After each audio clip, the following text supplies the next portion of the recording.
How about your fading approach here? Is there an obvious play, an obvious guy that you want to fade in DFS, or maybe a contrarian approach here?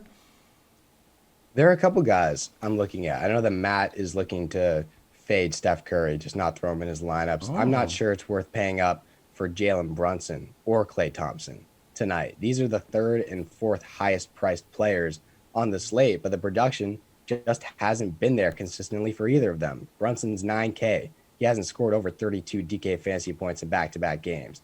Klay's 8,800, but he hasn't scored over 33 fantasy points in this series. I think you're better off paying up for Luka and then grabbing some of these cheaper options like a Kleba or a Kuminga to build around. Matty, is that true? You're looking to fade like Steph Curry here, a guy who scored at least 40 DK fantasy points in his last 5 games?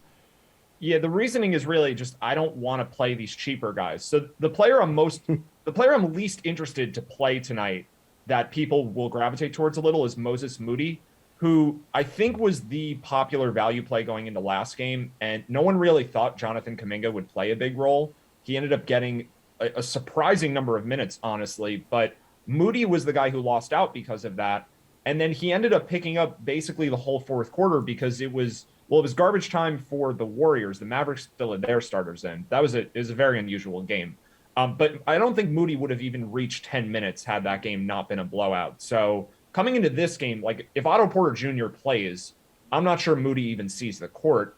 And then if Porter's out, which I do think is the more likely outcome, I don't think he's going to play tonight. Moody still may only play 7 or 8 minutes. And because of his price at 2K, I think a lot of people will go there so that they can squeeze in Luka and Steph. So it's really like the synergy for the lineup of if you play Steph, you then have to play someone like Moody. And I just don't like that as a combination.